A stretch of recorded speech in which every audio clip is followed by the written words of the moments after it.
good evening, good tomorrow, good afternoon, wherever you are from watching this in the world. But hello to all my BC WrestlePod nerds out there, and welcome to another rendition of the Six Sided Scholars, your TNA PLE review squad here at the BC WrestlePod. I am Mikey this very lovely evening, and of course, joining me as also back from the proverbial dead, so to speak, is Will himself. I missed you guys. I missed you last week. Yeah, it's we're without spoiling too much. Will has been going through it. Mm-hmm. Also, we both had a very busy Memorial Day weekend because we're covering this show for Memorial Day weekend, and there were 3 other pay-per-views that happened that weekend too. Oh my goodness, but this is the final one for this week. We are here to review TNA's Under Siege, which took place Friday, May 23rd, all the way from Canada. So I said this briefly last time we had a TNA review because people are like, why is Jeff Hardy not going to Canada? Well, because if you commit certain crimes here in the States, they will not let you travel places. So unfortunately, Jeff Hardy, because of his previous, arrests and everything, while he's doing a lot better now, he is not allowed in the country of Canada. So that explains when we get into our semi-main event to why we had Leon Slater be Matt Hardy's partner. But before we get into all of that, if you are brand new here to BC WrestlePod, welcome for tuning in. We love having you here, and thanks for stopping by. We do all sorts of things here on the YouTubes and the Twitch. We review weekly shows. We review all the pay-per-views, as well as make smaller episodes. Like earlier tonight, I dropped my review for the third and final week of New Japan's Best of the Super Juniors tournament, at which all culminates into a giant review this upcoming Monday with myself and Adolfo as we talk about this tournament in Japan. But we are also planning to do some other stuff during the summer, which is going to be great. And I can't wait to, explain all that as we get closer to it. But if full-length reviews is not up to your speed, or you do not find the time to commit to watching, I don't know, random people talk about wrestling on the internet, then you can follow us on the social medias because you get the clips and they are bite-sized versions of basically all the important stuff we talk about in the episode, as well as all the report cards for the pay-per-views and the weekly shows. We also have some merch. It is summertime. We dropped our Hot Boy Summer collection, in which, luchadors and hot buns. Like, it's the summer. It's crazy. It's fun. Make sure to get all that at bcwrestlepod.fourthwall.com. Link in the description will be in there shortly. But let us now get into why we are here tonight. We are going to be talking about mostly TNA's Under Siege pay-per-view, and then we're going to kind of breeze through the episode from last night on Thursday, May 29th, because we are out of Under Siege and all roads now next week lead into Against All Odds from Arizona. I'm trying to see if Minnie wants to go to that. Anyways, so we're going to start off with what kicked us off on the countdown show for Under Siege, which was a singles match. So on the countdown to Under Siege, we had Rosemary taking on Zaya Brookside. This match stems from Rebellion, in which Zaya and Rosemary, teaming up with Liang Li, could not get the job done and unfortunately lost to NXT's Fatal Influence. And these two have kind of been back and forth for a little bit. So, the biggest surprise for me to come out of this is that Zaya finally snapped. But I feel like we've been building to this for months since these two have had the interactions with each other. Zaya just snapped. So we get a standard match. Zaya's getting tired of everything. Rosemary keeps taunting her, and Zaya snaps by beating Rosemary with the belt, which causes the disqualification. I'm not gonna lie, I kind of like seeing Zaya snap. It is the next direction for her character choice, and we've been building to this for months, so we finally reached the tipping point. Will, what did you think of the match leading into the DQ, and what did you think of Zaya Brookside finally just going off the edge a little bit? I thought it was exciting. I was like, at first I was like, okay, this is an okay match. It wasn't horrible, and then I was like, okay, something's building here. I didn't know what it was. And then when Zaya snaps, I'm not gonna lie, I kind of giggled at it, but I really enjoyed it. I thought it was fun, and I agree. I think it's a good character progression for Zaya. You know, I've been wanting more from her lately anyway, because I think she's just sort of been shadowed, kind of in the shadow. You know, she's there, but really not really. So I kind of like that this. I'm kind of interested to see where her character goes after this. You know, after her psychotic snap, and so this will be interesting. I'm really curious. It's going to be interesting too, especially when we get to the Thursday episode, because spoiler alert, next week on TNA Wrestling, we're getting one of all my favorite gimmick matches in TNA. And Will knows this all too well, what my favorite match is here at TNA. Spoiler alert, we're getting a Monsters Ball match between these two. I'm like, yes, give it to me. But we'll talk more about that when we get there. So Rosemary technically wins this match by disqualification, but this is ultimately to set up what we would get later on the week on the Thursday episode. So now let's jump into the main card of Under Siege, where we kick things off. So originally we were supposed to have Michael Santana over here taking on AJ Francis of First Class, but due to an unforeseen foot injury, and I put that heavily in air quotes, we in turn get Casey Navarro versus Mike Santana, which I loved. I like anybody who has watched the TNA review knows how much me and Will are not the biggest fans of the character of AJ Francis. So I was like, all right, Casey, let's see what we can do. I actually really like this, as short as this match was. Regardless if it was AJ or Casey, Mike wasn't walking out the loser here on this match, especially since Mike is now finding himself in position in the TNA World Championship. But more on that when we get to the review of the Thursday episode. I think the most fascinating part about this was not the match itself. The match, it felt like a standard Mike Santana is going to beat up on Casey Navarro type of match. That's exactly what we got. But Casey has always proven me that he can hang with anybody. What I found interesting was what happened after the match, because surprise to absolutely nobody, AJ Francis was faking his injury and he was beating up on Mike Santana, but even though he eventually joined AJ and beating up Mike Santana, Casey Navarro showed some hesitation. He shook Mike's hand afterwards, and it took him a little bit. He's like, I don't think I'm going to be able to. I'm not sure if I should do this. And then inevitably he begins beating up Mike Santana with AJ Francis. I'm very intrigued that Casey's starting to doubt what he's doing with AJ now, which is kind of fun to watch.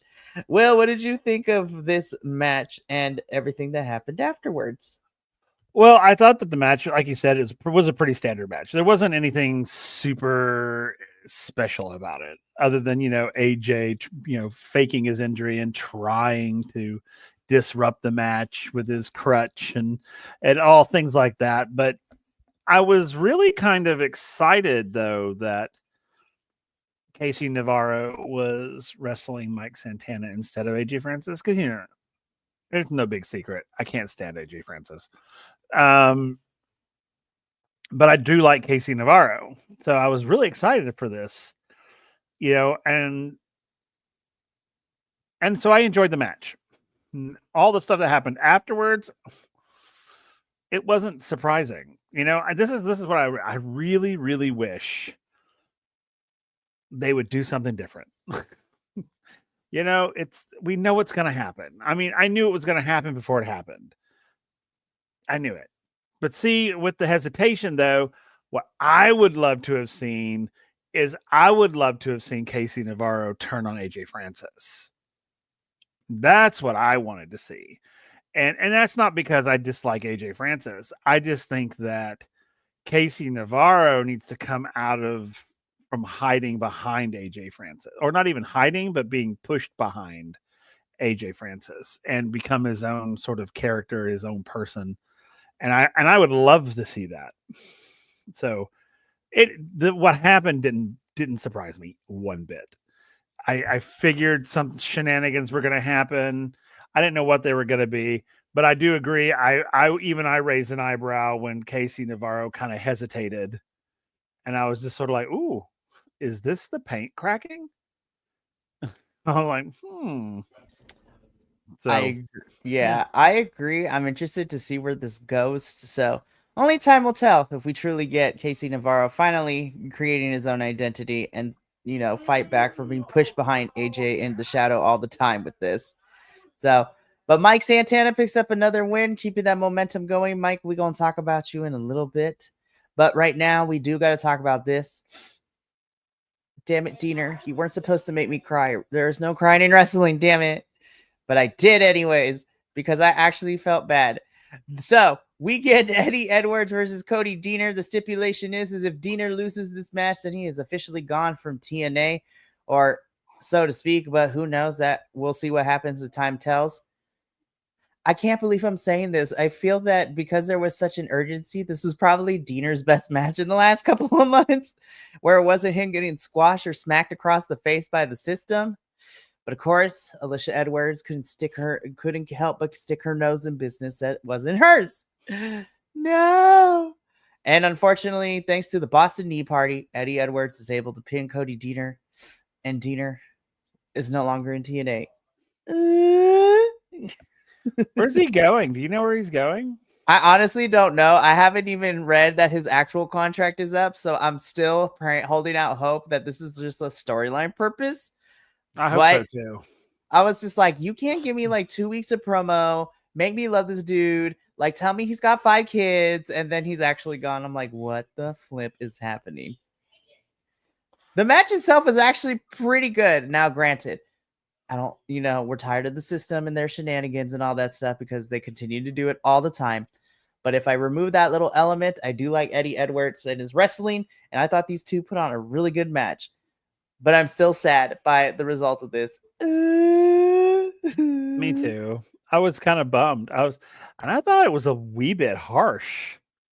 I thought this whole them degrading him like that, I was like, I get it. The system's bad. We get that. But I thought it was a little, I'm sorry, but when they were for his family, they went for the jugular after the match. I'm like, oh my God. I was just like, oh, no, ma'am. I'm sorry. I don't care how emotionally torn up I am. You talk about my family, I'm going to whoop your ass. Like, I'm serious. I was just like, I didn't understand any of that. And I was just like, well, okay. And I hope it is just storyline. I hope that's what it is because I really like Deaner. I really do. I mean, I really do like the guy.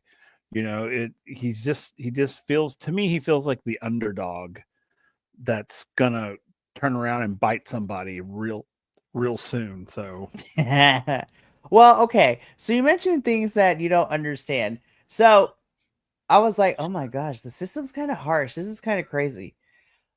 Tell me then, okay, this is where I started to get confused. I was just like, because then we get, of all people, because of Eric Young talking to Deaner before his match even started, we get the Northern Armory coming out and defending Deaner. I'm like, aren't y'all supposed to be the heels in this situation? Like, what are we doing? Y'all literally choked out Macklin at Rebellion not too long ago. And now, by the way, that dog collar match between Macklin and Eric Young was actually really great. I was like, can I get more of this, please? Woof. Anywho, but the Northern Armory come out and they want to defend Deaner's honor. And I was just like, am I watching this in the Twilight Zone? Like, weren't y'all bad guys last week? Like, what happened? Which then leads to, yeah. I'm sorry, but can I say that this version of Eric Young and the Northern Armory, I actually liked. Okay, and that's where I was getting to, because at first I was confused. I was like, weren't y'all bad guys last week? Yeah. And then, the way they wrestled, and I was like, oh my God, I think I actually am liking this version of Northern Armory now, because this is the presentation we've been asking for. So again, we get an impromptu match, Northern Armory versus the system, and the Northern Armory win, which I'm actually happy because these, at least Sinner and Saint, have been taking losses the last couple of weeks. We've seen them in matches. Also, this version of Northern Army, but this version of Eric Young, I was like, I don't know what happened. I think you just stopped dying the beer, but I'm here for like TNA Murder Grandpa here. Yeah, I was literally rooting for them.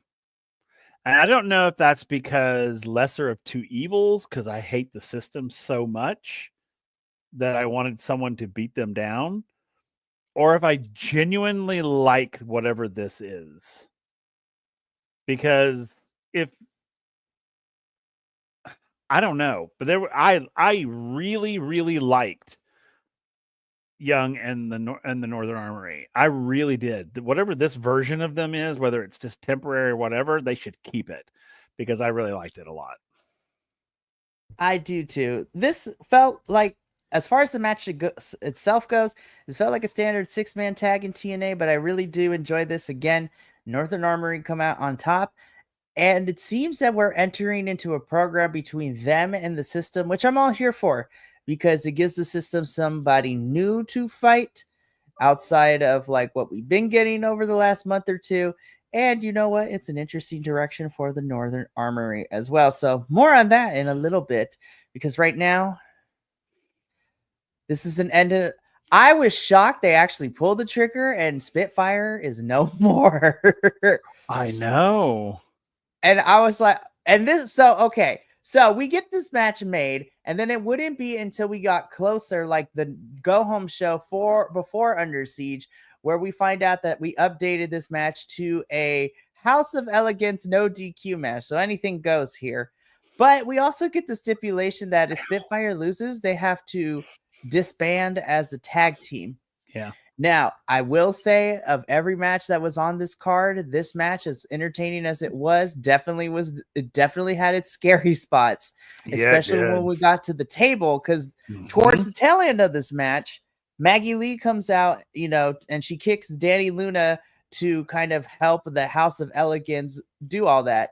But because she kicked it and then we go into the spot, Danny completely misses the table, but the back of her head hits the table but does not break. And I'm like, oh no, please don't tell me we have concussion protocol in effect now, because that was a scary bump, Will, and I'm not gonna lie, it took me out of the match a little bit. I was like, and then I also, when we finally got the redo with the powerbomb through the table spot, I was like, oh god, both of them look like they hurt each other on the way down. Oh no. Ultimately, it would be House of Elegance to not only retain their TNA World Knockouts Tag Team Championships, but it is the end of Spitfire for now. So again, wrestling, TNA, why you make me cry twice in one pay-per-view? It's so, okay. So to give a little bit of insight, Will, I talked to Andrew about this, and Andrew's like, as much as it sucks for them, there is a silver lining. We get to see what these two can do individually, but it's kind of an interesting choice given the fact that we don't have many knockouts tag teams in TNA. But I feel that we're gonna kind of fix that given with who we're gonna talk about on Thursday. But this was a chaotic match. I did get taken out a little bit towards the tail end. And again, I'm sad. This pay-per-view made me sad a second time because it is the end of Spitfire as we know it. I know. I was bummed. But, I mean, if you're going to get taken out by someone, getting taken out by Ash, come on now. I'm okay with that. It's like, it sucks that Spitfire is disbanded, but, but Ash, and they won, and I love me some Ash, Ash, so. Oh my goodness. Can't be mad. No, I cannot either. And I'm glad that we're not waiting for Ash and Heather to do something with these titles, because we're just getting them ready for the next opponents, which we'll talk about in a little bit. But again, this was a fun, chaotic match. It's what we expect from a no disqualification street fight-esque type of match. I love that they put Feather Boa to the stop sign, which gave me a chuckle. Yeah. I was like, there's just pink boas on everything. Yep. Like, what is this? I loved it so much. But I'm excited to see what Jody and Danny do as singles competitors. And I'm not going to lie. If this means that we get Danny Luna and Masha Slamovich down the line, like, I'm not going to complain. Agreed. Or even Jody and Masha. Shoot, I'm ready for all this to happen. But Mm-hmm. I am. But we go on from this championship match because we got. Ooh, okay. This match, we got to talk about this because this ending, like, literally shocked me.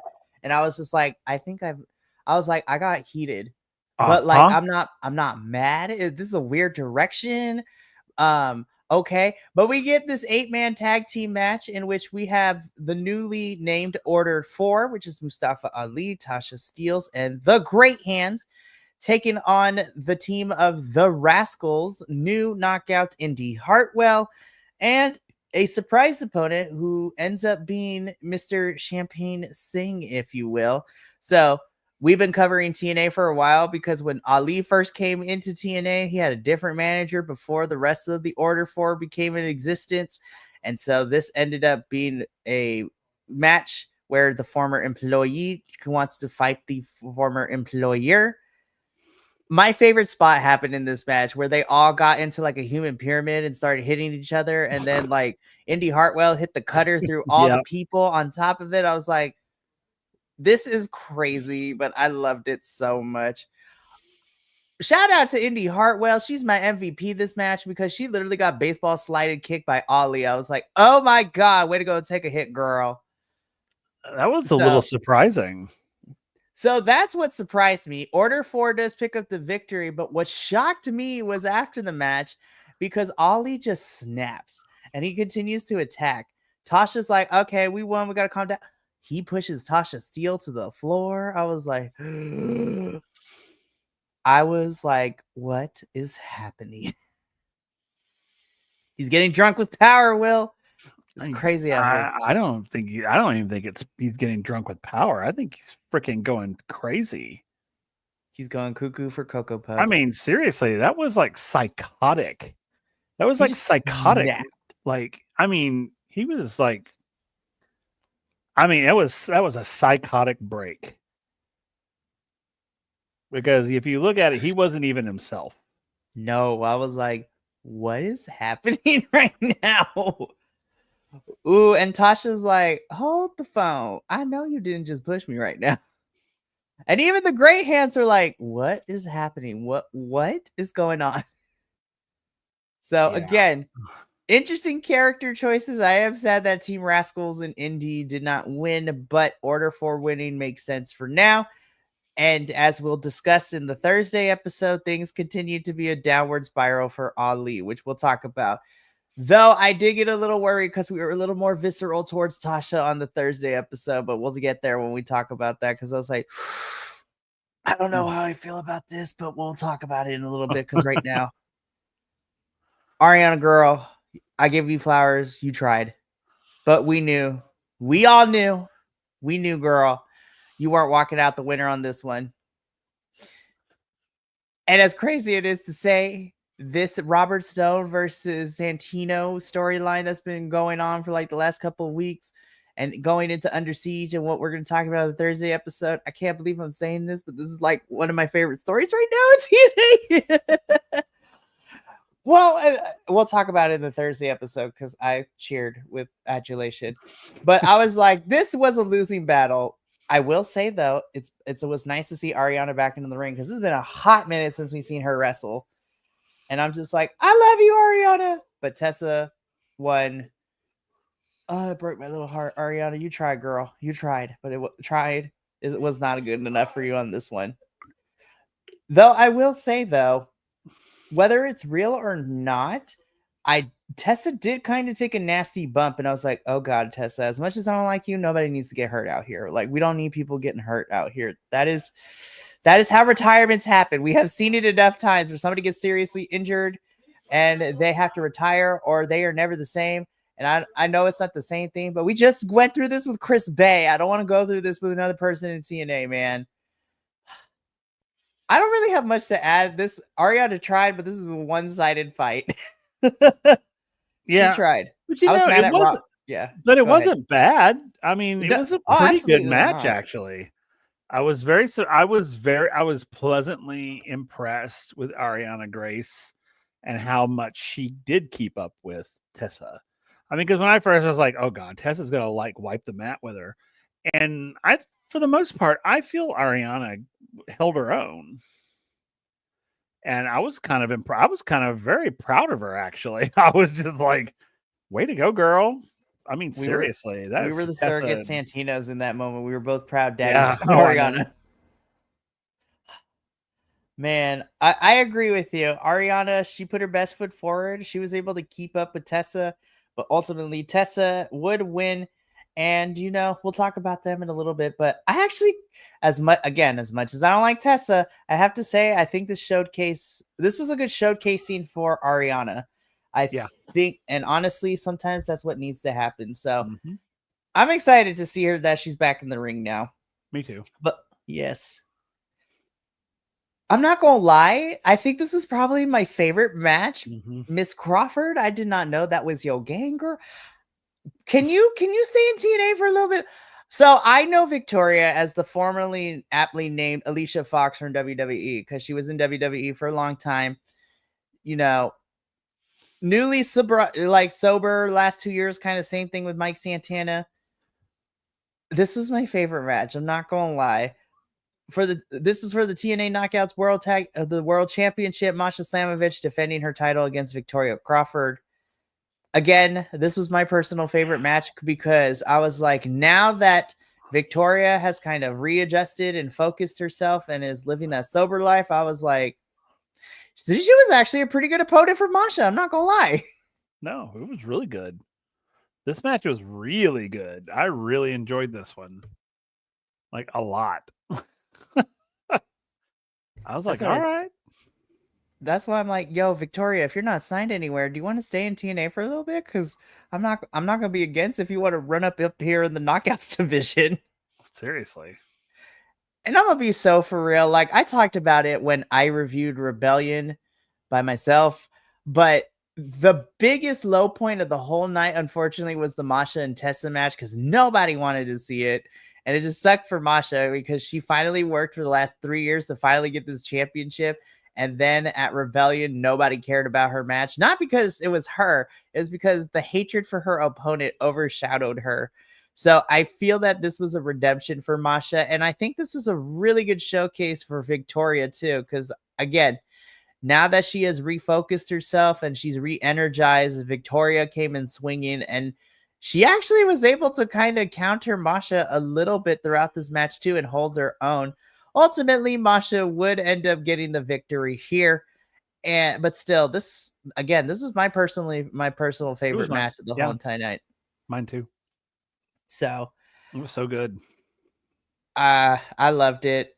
I'm so excited. This was so good. And Victoria, we're gonna talk about you and Masha in a little bit because right now, Matthew Hardy and Leon Slater, I love you together. I would like you to continue fighting as a little trio with Jeff. Dare I say it, I also really like this match. This was for the TNA Tag Team Championships. The Nemeth brothers defending the titles against Matt Hardy and Leon Slater. Leon, I'm really hoping by the end of summer we see you with some gold because I feel like it's long overdue, but I digress. This is a fun little match. Of course, this match is happening because Jeff Hardy cannot travel to Canada, and so Leon Slater can travel to Canada. So Matt Hardy and Leon Slater are teaming up against the Nemeth. This is a pretty fun match. Obviously, Matt and Leon work pretty well as a tag team. The Nemeth brothers are actually pretty good as a tag team, and the Nemeth brothers do end up retaining their championships. Are we surprised about that? No, not really, because they just won them at Rebellion, so I figure they're not going to lose them anytime soon. I mean, this was a fun match. I wouldn't say this was like a 5-star classic, but I was like, this is a pretty fun match. I'm okay with this. Yeah. I enjoyed it. I don't know. I enjoyed the match. I thought the match was really good. I thought, Matt and Leon, worked extremely well together. Of course, the Nemeths doing their thing. But I don't know. I don't know if I'm liking Nick in this type of role. I don't know. It seems a little too slimy. and I don't mean, and I know wrestlers go from face to heel all the time. This feels different. This just feels like just slimy, It you know? it felt like a really quick turn because like I Yeah. feel like we had a little more story left to tell between Nick and Joe when Joe won the title. Mhm. And then after Sacrifice, we kind of just pivoted him into the tag team championship scene with his brother, which I was like, okay. I mean, I'm not mad at it, but I feel like we could have gotten one more match between Joe and Nick for the world Mhm. championship. But we kind of pivot them really quickly. And then again, they won at Rebellion and are the new tag champs. So it was like, okay. I mean, I'm not upset. No. But at the same time, I'm like, I feel that we pivoted too quickly into this. Yeah. That's what I'm saying. I maybe that's what it is. Like suddenly it's like, okay, I got to be a heel. So let me be the stereotypical heel, but it just when he comes, even when he enters, when he like entered the arena, I felt dirty. I felt like, and I don't mean in that ooh, I feel dirty, but like I literally was like, you're gross. I liked you. I don't like you anymore. Like, and I normally, I hate the good heels. I love a good heel because they make me hate them, but I don't hate him because, or not hate's a strong word. I don't dislike him because he's a heel. I dislike whatever aura this is. It literally makes me icky. It's very like, and maybe I'm using the wrong decade here, but it's giving me very 80s like Hollywood like jock type of energy like we would see in like Revenge of the Nerds and kind of stuff like that. I was like, it's giving me very douchey energy. It's very cringy. And I'm just like, whenever they walked out, I was just like, no, like, uh, his brother, Ryan, yeah. Ryan, thank you. I was like, why? I was going to say Brian. I was like, it's not Him with Brian. the punchable face. Yeah. Well, but Ryan, it works for him. That sort of persona, it works because when I saw him live, and he was portraying that that Ryan Nemeth sort of douchey, it works for him. I don't think it works for Nick. The idea of that sort of douchey, I literally, this is gonna sound so bad. I literally, what I get from this version of Nick Nemeth is that he beats his wife. Ooh, no. Yeah. Oh Like, no. seriously, that's what it feels like. Like, don't give me lip, and he backhands her. I mean, that's what Ooh. I'm getting from this, and I don't like it. That's why I'm saying it feels slimy. It feels, I don't know. I feel dirty whenever I watch him. Like when I he, think ugh. Yeah, I think the best way, at least for me, to kind of describe it is I feel like we accelerated how we got here. We skipped a couple of like plot progression in terms of the development of, okay, so he lost the world championship and he teamed with everybody in that match at Sacrifice in the steel cage match. And then he decides to turn because he wants to prove that him and his brother Ryan are the best brother. Let me remind you that the reason that they feuded with the Hardys to begin with is because they wanted to prove that they were the better brother tag team. And I feel like we skipped a couple of plot developments in order to get to that point. So I was just like, ew, I can't get behind this because it's very douchey and we kind of progressed it a little too hard. I mean, the Nemesis do retain the championship, so we are going to be stuck with them for who knows how long they are champions. So I don't work at TNA, so I can't make that decision.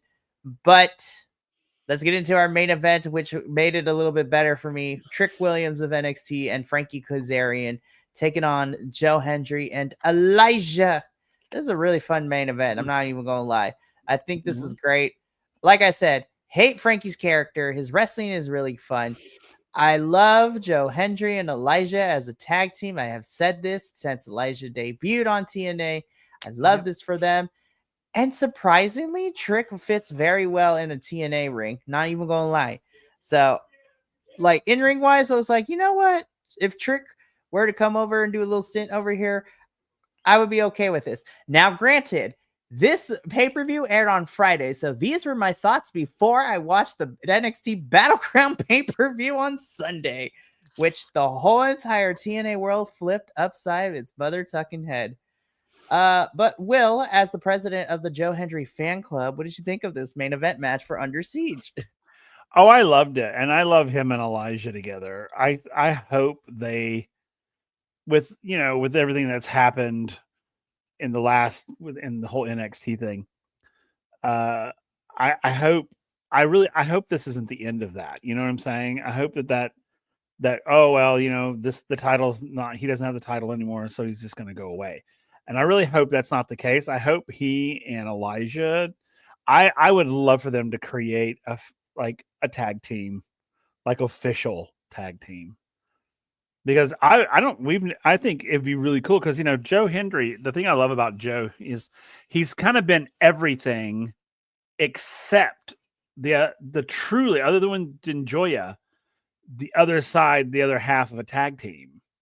Like a really true, like a tag team that has potential to be a tag team champions too. Yeah. And I think these two do. I totally could see these two going and taking the tag team titles. Their vibes are so similar. Like, I love them. Oh, it's so good. I love it. Yeah, so I really enjoyed this match. And I know the outcome of the Trick and Joe thing. So, and I agree with you. I kind of like Trick in TNA. I kind of actually really like him over here. It would be really neat if he left WWE and came over to TNA. Or do something similar where he's here for a couple of months. Like, I would do a small little stint here. Yeah.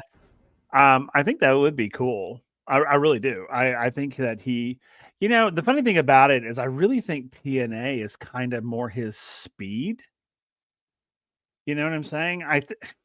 I think Trick Williams has outgrown NXT. I think he's outgrown it. So either you move him up to the main roster or he needs to switch sides. He's on this little excursion here in TNA, which, and again, I agree with you because, again, we'll talk off camera because I want your thoughts on certain things because we saw lots of titles change hands this past Tuesday on NXT. And then there was also confirmed reports that a lot of these people we just saw this weekend are now going up to main roster, but we'll talk about that off camera.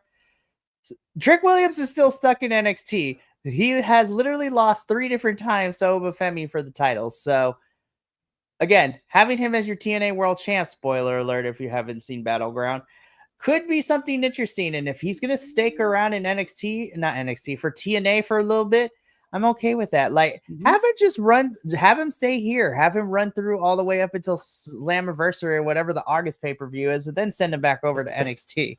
Well, I mean he's got the TNA Championship title now, so and is traveling between 2 brands at this point. And I'm pretty sure that he's going to lose that title in TNA. Right, which so he's got to be there for a little while. I know. So he's going to have to be here for a little while. Right. I agree with you. But as far as this match goes, Hendry and Elijah are amazing. Also, I didn't get to tell you this because you and JT couldn't make the Rebellion pay-per-view, but when Elijah came out, I'm like, my God, I can grade cheese on all those abs. I was like, this man is tall and he is jacked. It is ridiculous.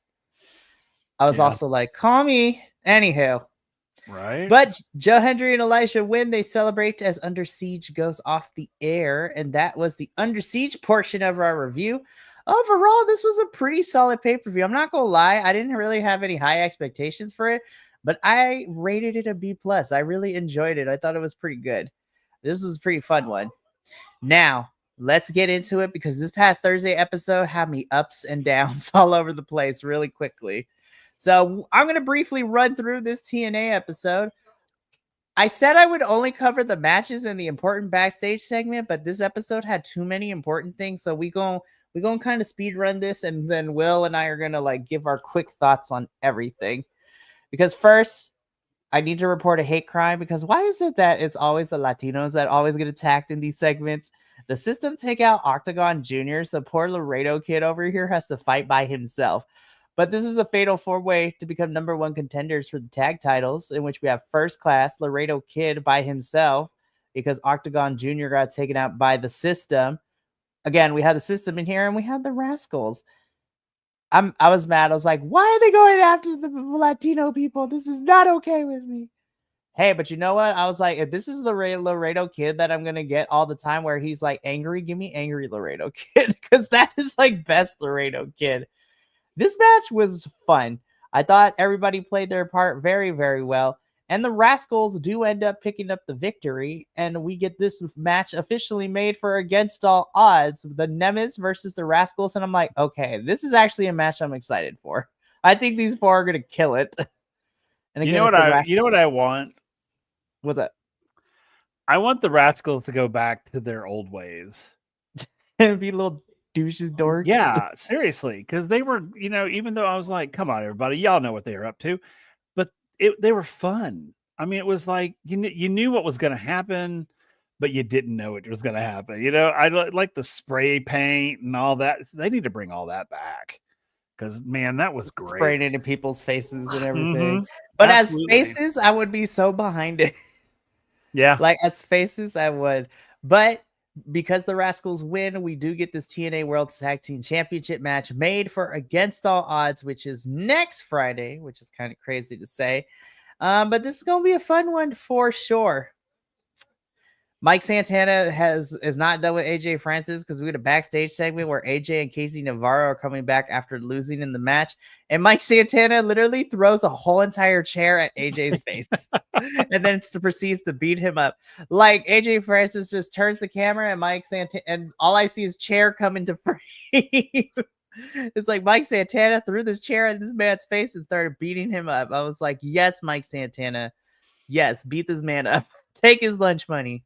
Mm-hmm. Mike Santana's like, oh, just because I was in NXT this week doesn't mean I forgot about you.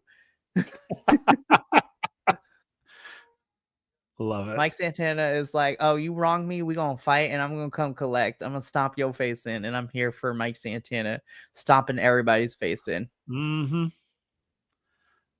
Well, I'm ready for him to do something big. Yes. I'm also ready for these two. Like in this interview alone, I was like, yes, ma'am, more women in the TNA Knockouts division. Like, by the way, these outfits are fire, girls. Mm-hmm. Mm-hmm. So we get a sit down interview and a video package highlighting our 2 newest knockout signees that were announced 2 weeks ago. On the left, in the pink jacket and the blonde hair, well, auburn blonde hair, if you will, we have Mila Grace. And then in the Tool and the punk rock like neon pink hair is Harley Hudson. Miss Harley, you are only like you are like a baby. You are 23. Both of these girls are fairly young. And I was just like, oh God. But you know what I really enjoyed? I love getting to in the short 5-minute video package. We get to hear about their stories. And I'm happy to see Harley because when it was me, Will, and Andrew, so that was a long time ago here on the TNA Review Squad, I remember us covering that Harley Hudson won the gut check in the UK to be signed for TNA. And now that she's officially here in TNA makes me excited. And then we come to find out that Mila has already wrestled in Japan too. I was like, these girls are already well-traveled and they're both under the age of 25. I wish I was this accomplished in my young age of life. What I loved about this too is that the personal concierge for the House of Elegance comes in to interrupt to find Santino. But then we also get to see that Zaya Brookside was just chilling in the back listening to all of this. And I'm like, hey, you know what? Mila, Harley, and Zaya Brookside as a 3-woman faction, count me in. I'd be here for all that. Yeah. Give me all the European power. Seriously. But in this video package alone, Will, I'm so excited for these two to show me on TNA television what they got. I agree. I love it that we're getting more women's in this division because we need it. Girls, we're going to talk about you a little bit later because yes, I'm here for y'all. So let's talk about this match really quickly. Mustafa Ali beats Raj Singh. Like we knew this was going to happen. the more important thing, and the part that kind of left me, is once again Tasha Steelz gets caught in the crossfire. Instead of getting pushed down, though, Ali grabs her hair. I was like, I literally had to pause. I was like, we're getting dangerously close to some lines that I'm not too fond of. And I was like, I don't know how to feel. I was like, why is Tasha Steelz becoming the punching bag? I don't like where this is going, y'all. Gotta be careful. I was like, and I love Ali with all my little heart, but I don't like the direction we're heading. Now, granted, it may be a swerve, it may be a pivot we may not revisiting, but we are towing the line to some very touchy stuff that I'm not too comfortable with right now. Yeah. No, I agree. It's, you know, and I think this is a problem with the company, because I don't know if they have somebody who kind of looks at everybody's choices and says, okay, this is great, this is great, this is questionable, we might want to revisit this. This is great, this is great. Ooh, this is a big no-no. You know, I don't know that they have anybody like that, but they need somebody like that, because there's a lot of line blurring that happens sometimes, and I don't want, and I hate, you know, when you're creating a character, something sounds so great on paper, but when you actually put it into the universe, it's like, ooh, that's bad. You shouldn't do that. It's like, so and we've seen it a lot. We've seen it happen a lot. You know, they get right to that line, and you're like, if you sneeze or look the wrong way, you're going to cross that line real hard. And I think that this is one of those instances where, and I hope that Mustafa Ali himself sees that and handles that within his own space, going, oh, okay, this is starting to get a little on the like DA side of things. Like, so I'm very, I'm very, and I don't know, and I don't understand why Tasha is sort of the focus of it. That's what I said. I was like, now DA, DV, however you want to talk about it, against anybody, whether it is male, female, and non-binary at all, is not okay. No. And I say this because I don't want what I'm about to say to be misconstrued. If he started beating up on the gray hands, I was like, I still wouldn't like it. But because it's two grown men, I was like, okay, you know what? As it's still bad. Nobody deserves to be, victim of DA or DV. But I would be like, okay, two grown men fighting, that makes sense. What makes me uncomfortable with this, and what kind of makes me mad a little bit, is that one, Tasha is the one who is getting the brunt of, Ali just snapping, which is not fun. But I also feel that it kind of takes a step backward for her character, because when we started covering TNA, we knew her as, the Boricua badass, and like just her coming out and like taking nobody's crap, right? And now to see her kind of, it's the same thing I talked about when we had that promo between Matt Cardona and Steph DeLander, where Steph was this big bad woman, and then Matthew Cardona, you made her feel really small. Ali is making Tasha feel very small, and I'm not digging the vibes on that. No, she literally, I'm sorry, but in the PLA we just talked about, when that whole thing happened, when the camera was on her, and I've seen this in real life, but she looked like the battered housewife. And I was just like, who are you? Girl, you are a strong woman. Don't ever let a man do that to you. She should have stood up and hauled off and beat the crap out of him. And I'm like, And we know she can too. Yeah, we know she can. That's the thing. And but see, this is why I'm a little on the side, because even in the PLA, when he basically baseball slid into Indy. Indy, that felt personal, not Right. professional. It was like, ooh, it was. Well, you even heard the crowd too, how much they booed him. Now, of course, they love Indy, but I was like, bro, even the commentary's like, that was kind of excessive. Yeah, what the hell, dude? I mean, it felt personal, not professional. So to me, it felt more like, there's a woman, I'm gonna hit her. That's what it felt like. It was wild and is crazy. Yeah, So and so I don't know what they're doing, but I'm really hoping they turn this around, because the direction we're going to right now is not my favorite at the moment. So, which sucks, because we got to leave this and talk about this match, which was actually really fun. And I love this one. Liang Li versus Ash by Elegance.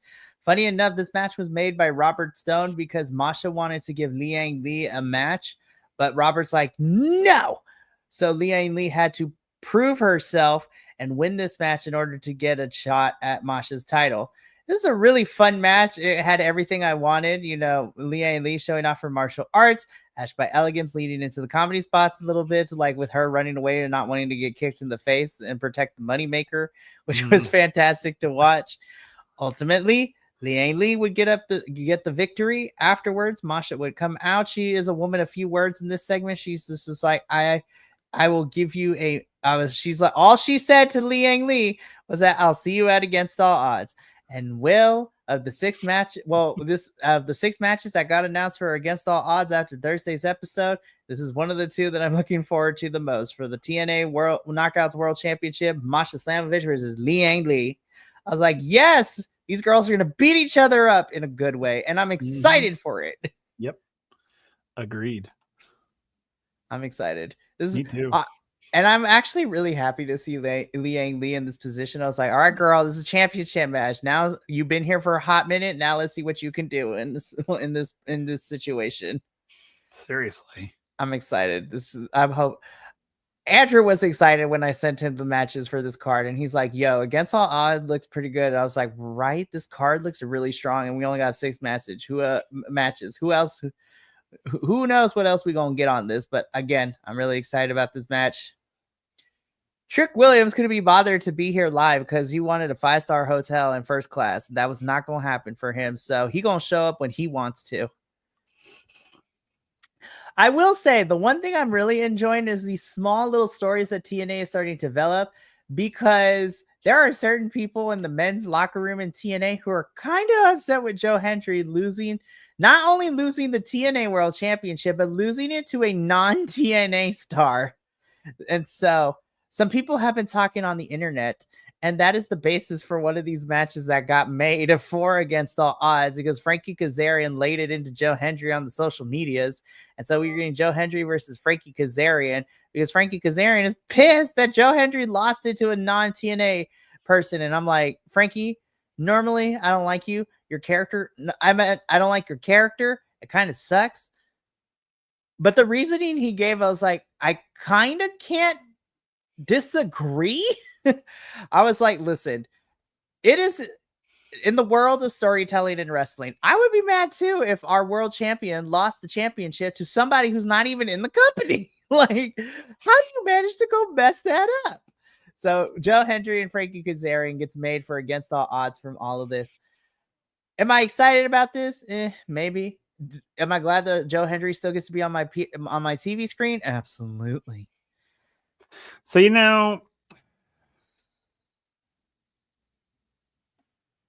so I'm going to be in opposition of this, because do it.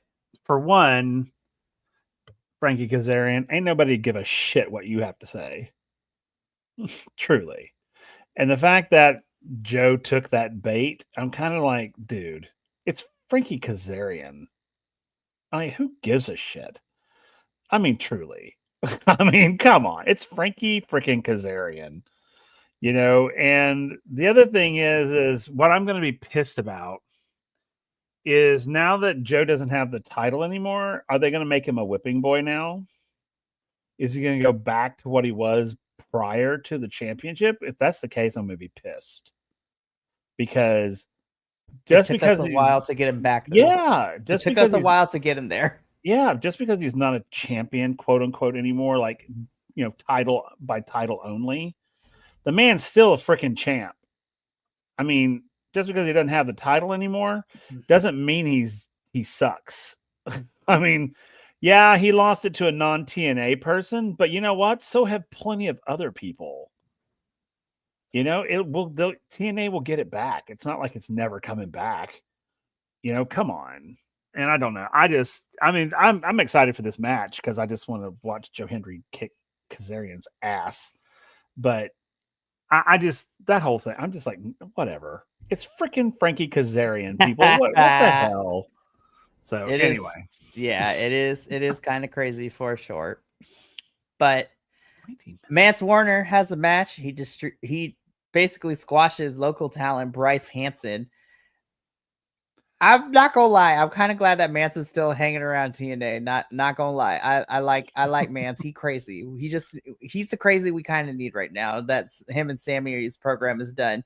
But again, Mance wins his match against Bryce Hansen, one of the local talents. Steph DeLander gets on the mic, says that Mance wants some gold, and they're going to get it.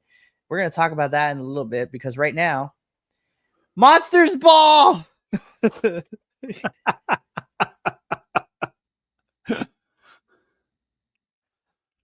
the running joke around here. Will knows all this all too well. Is it a stupid gimmick? Absolutely.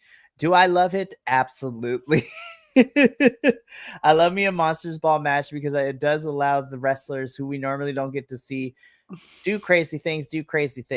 We already know Rosemary going to do crazy things. I'm more excited to see how far Zaya is going to go in this match, which makes me super excited. I think that's the most exciting part for me is to see how Zaya goes into this match, how far she goes into this match, and will it carry on as a notch in her belt with character development of having a little bit more of an edge. We will find out next Thursday when we have a Monsters Ball match between Rosemary and Zaya Brookside. I'm excited. I can't wait. I'm excited too. So good. I actually really like this match. Okay, first and foremost, Tess is not cleared to compete, so it's Victoria Crawford. So we get Robert Stone and Victoria Crawford versus Ariana Grace and Santino Marella, father and daughter. This was actually a really fun match. I'm like, oh my gosh, I actually really enjoyed this. Santino, I can't take you seriously in this picture though, but I love you. Yeah, I know. I'm like, what's happening right there? It's like I think he smelled a fart. Yeah, seriously, like ooh. But I didn't put a picture, but I love the double strut to the ring from these two. I'm like, it's so adorable. I can't. Poor Ariana and Santino. Everything was working against them. Like Robert Stone made up all these stupid rules at the beginning, and then we knew where this was going. Robert Stone and Victoria Crawford end up beating Ariana Grace and Santino Marella. But Santino is not done with Robert. He's tired of him bending the rules and not playing fair and all that stuff. And he wants to put Robert Stone down once and for all and to finally kind of put an end to one way or another. And then at against all odds, I cannot believe I'm about to say these words. The winner of this match becomes the official director of authority figure in TNA. And we are getting Santino Marella versus Robert Stone. Yes, that is a sentence I said in 2025, and I am here for the ridiculous that is this match and story. Indeed. It's like, this is stupid, goofy wrestling at its finest. I love it. Yep, I do too. I'm actually excited to see Santino wrestle. I'm not even gonna lie. That's the most exciting part for me. I was like, I get to see Santino wrestle him again. Oh, I know. This is gonna be fun. I can't wait. Andrew is just like, this card looks a lot of fun, and I was like, exactly. I'm like, I can't believe how much. Look, I was at Rebellion and I enjoyed Rebellion, but I'm like looking at this card for Against All Odds. I was like, this just screams summer fun, and I'm here for it. Like, this is gonna kick off the summer for TNA, so I can't wait. So, agreed. I just wanted to soak in this picture a little bit because Eric Young is doing things for me right now. All right, that's enough. So, we get this quick promo from Eric Young into the Northern Armory. And talking about, what happened at Under Siege and, taking on the system, which then prompts Moose in the system to have a face-to-face with Sinner and Sate. I was like, yes, give me Sinner and Sate whooping up on the system every single day. Because as me and Andrew know, Sinner and Sate are a really great tag team. It's just that we haven't gotten to see them do it in TNA.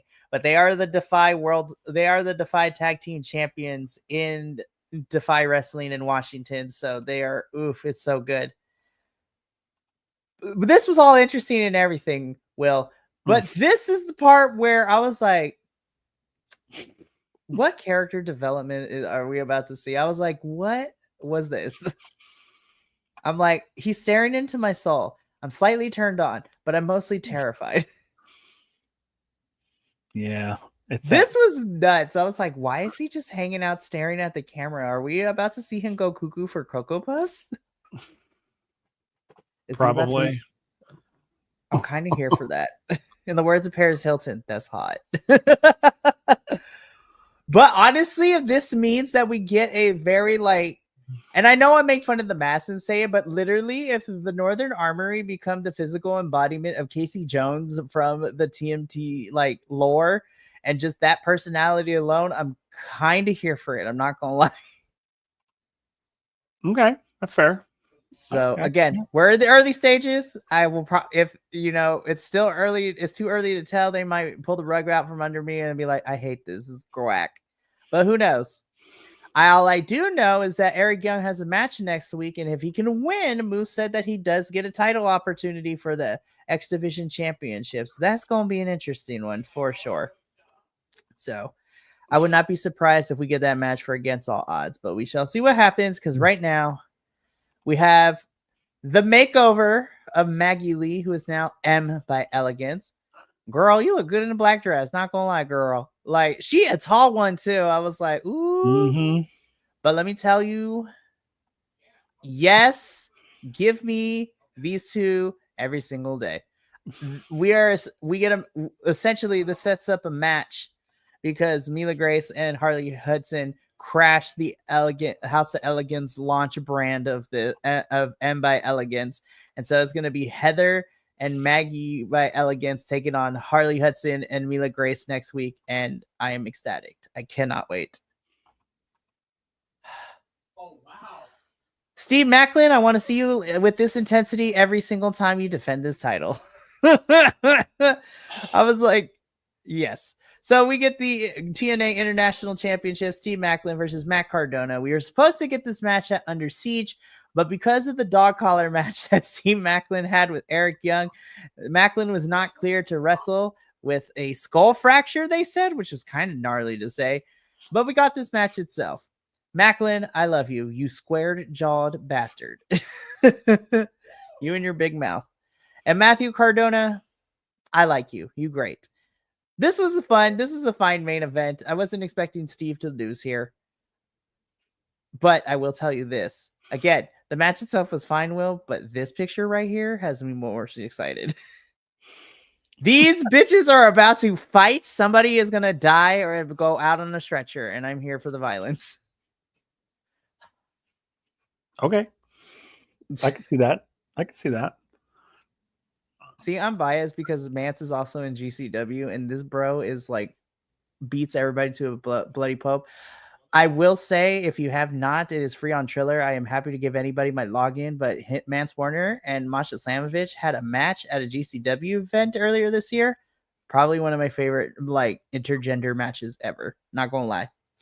Alrighty, but I do want to hear your take, Will. So we had Macklin versus Cardona as the main event for the TV episode, and we are getting this match for Against All Odds. So, your thoughts? Well, I mean, I'm excited because Macklin, I've I've really kind of grown to like him a lot since the whole him and Josh Alexander thing. I really liked his sort of shift from heel to face.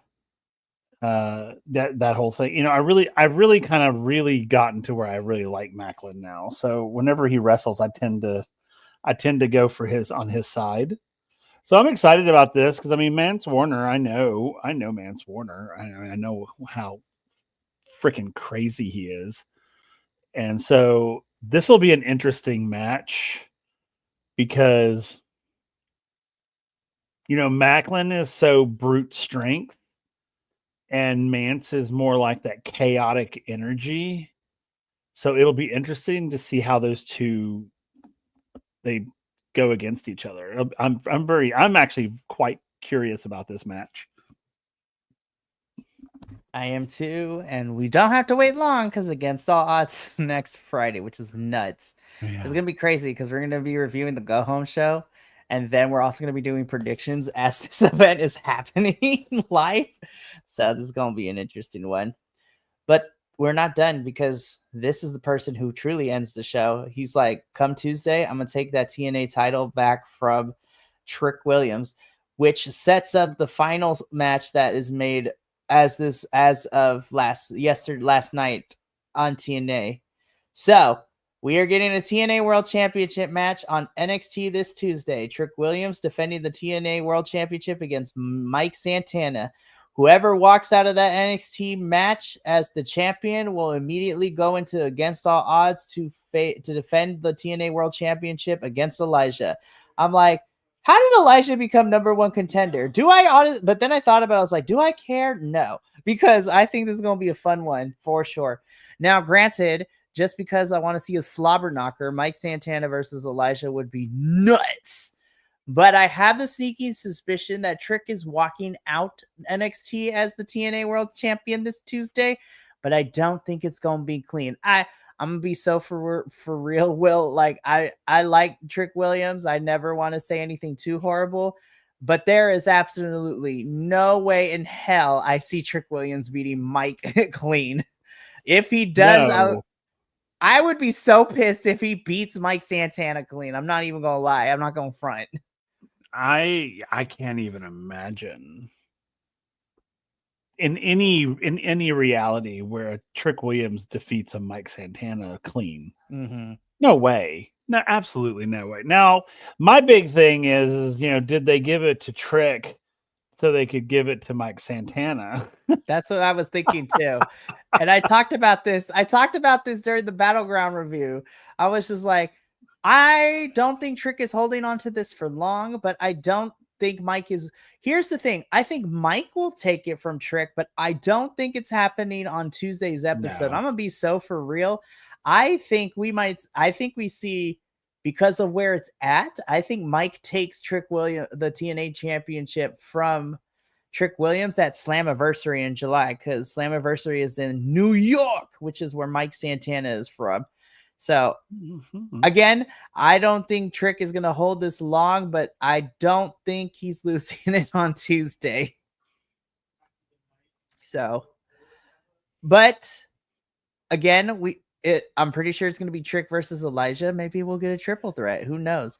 But whoever walks out as champion on Tuesday has Elijah waiting for them at Against All Odds later in the week. I'm excited to see Elijah in this match. I'm not even going to lie. I was like, damn, he hasn't been here that long. He gets slotted into this. All right, let's go. I'm here for it. But that is going to be it for the TNA portion of this review. And we are done with Six-Sided Scholars this week. We covered the pay-per-view and we covered the weekly show in about an hour. So go us. Before I get into the ending spiel, we are doing something new for our predictions league here, so people can avert their eyes to the screen. So I am now physically keeping track of everything. So every time we cover a pay-per-view, you will get to see your scores. And congratulations, Will, you pulled out the victory and you ended up being the first place winner for the Under Siege predictions. You walked out with the total of 7-2. I walked out in second place with 6-3, and JT walked out in third place with 5-4. So come Against All Odds, I will be messaging you shortly because we are also doing something fun with the Predictions League this year, where the winners of each of the pay-per-views that happened in the season will get let's just say a special power up that they get to use to help them keep their lead in the Predictions League. More on that information to come. But that is going to be it for us here at Six Sided Scholars. We're going to wrap up this week as we got one more show to end the week, which is this Sunday, where at 11:30 a.m. Pacific, 2:30 p.m. Eastern, the Dual Dynasty crew will be here. We are going to be talking about Monday Night Raw, Friday Night SmackDown, and we also have a lot of news to break down, especially of how many NXT folks have now officially been confirmed to be moving up to main roster. That includes the likes of Stephanie Vaquer, Jordan Grace, and Ricky Saints, which we will discuss in depth on Sunday's episode. So tune in to Dual Dynasty to hear all our thoughts, WWE. Yeah, I can't wait to also get Will's thoughts because a lot has happened within the last week, this past week of wrestling in the world of NXT and everything. So I'm gonna pick his brain too because I was like, we got new champions, and our new women's champion shocked me. I'm not even gonna lie, but we're gonna discuss this afterwards. But thank you so much. We will be back next Friday to be doing the review for the Go Home show for TNA before Against All Odds, as well as making our Against All Odds predictions, which is kind of weird because I'm going to be posting the social media posts for those predictions the morning of, and then we will be discussing our predictions this later that evening. So very interesting for sure. But from myself, Will, our lovely host, JT, who will be back soon in 2 weeks, and the rest of the BC WrestlePod family, remember, take care of yourself, love one another, stay Bi-Conic, and more importantly than anything, you always deserve to finish your story. We'll catch you Sunday for our final review this week before we do it all over again. But until then, sayonara, adios. We love you. Love yourself. Be kind to yourself. And we'll see you later. Ta-ta for now.